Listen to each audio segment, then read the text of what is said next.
When someone asks you to hold the fort, how tight is your grip?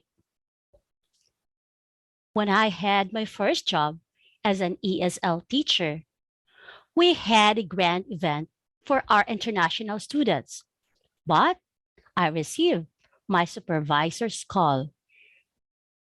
Hello, Rubilyn. This is Nobo. I was going to be late, so hold the fort until I arrive. I discreetly called one of my co-teachers who had such a bubbly personality. She indeed lighted up our event, gave warmth and blanketed the cold areas until our supervisor arrived. Knowing the strength of each team members is a fantastic way to hold the fort. One afternoon, in the first school where I served in Dep Ed, I received a text from my school head. Please come to my office. I left a document on my table, giving you the authority to take charge in my absence. What? Why me? I am just a teacher one by position. How can I oversee 80 teachers with master teachers and teacher three position with more than 2,000 learners? In fact, my previous school head did not like me because I was. I won as faculty president during the election. And during that time, it was just my first year. And it happened just the previous month. Well, that was a challenge on my end. Truly, one man's trash is another man's treasure. With a brave heart, I took the challenge. Life contains nothing but clear skies up ahead. My great hope is in the horizon. But one night, when my daughter was 9 months old, she experienced nausea and vomiting, a severe diarrhea as well. My God, I really plead. I cried. My baby was dehydrated. We rushed her to the public hospital with 500 pesos in my pocket. Since I and my husband were college dropped out and jobless, we only afforded to buy one dextrose. Before midnight came, it was emptied. We need to buy another bottle of dextrose and some medicines. We were drowning in a sea of grief. I was really feeling blue, but I bravely called my relatives to rescue us and my daughter. I know I might hear words like, mauna na, tuga-tuga bang good og minyo. Nya wala pa kahuman. O pa ko mag-skwela, way trabaho. Yes, I swallowed all my pride and very ready to receive words that can cut deeper than a knife. My family rescued us by transferring us in a private hospital and pay all the medications.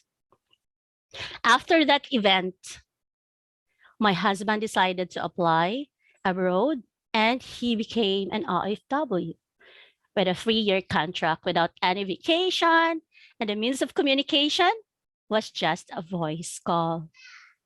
Since it was 2005, no internet connection available. We started from scratch, but by God's grace, we hold the fort. Yes, fort. First, letter F stands for faith. Being away from each other at a very young age was not easy. By faith, it does not matter how long the darkness has kept us in fear. It was God's light will yet shine. It might not shine a long beam to our future, but it was evident. I finished my college degrees, my master's degree, and even my doctor's degree while my husband is away. Second, letter O. And letter O stands for optimism. Through it, life is like eating an elephant, one bite at a time. As the saying goes, the longest journey begins with a single step. We should not let our goals overwhelm us and focus on taking small steps towards in achieving them from every day instead. Third, we have letter R. Letter R stands for resourcefulness. Why resourcefulness? Because life is like a fork in the road. We can always choose a different path if one thing does not work out as expected.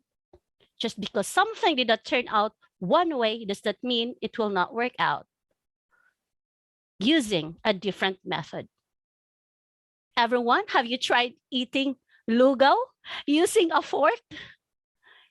It is so hard, right? Why not carry the bowl? You can lick or sip it. Any strategy that will work out for you and for me. And fourth, letter T. Letter T stands for time management. Yes, I always respect other people's time because I know how precious my time is. For having our own simple house and lot and attain basic needs, I used to take double or triple jobs to help my husband while finishing my postgraduate studies and taking good care of my daughter. Those 12 years, I cannot figure out anymore how I did it. But surely, my time management was effective. This is not to carry my own chair up or to brag, but this is how I hold my fort with God's help. Yes, God's help will surely come. And conclusion, when we lose heart, let's look up. There is a flag of victory waving. Let us go and stand underneath. We are holding to the Lord during very trying times. Peace and sweet spirit only come from obeying the Lord and claiming his promises. We are holding the fort, but we do not hold it alone. Yes, he has a very tight grasp and will not let us go. If you are having responsibility and accountability to hold the fort these days, are your grip still tight? And be faithful till the in charge comes. Ladies and gentlemen, we are born to be brave. Let's hold the fort. Back to you, TM Ram.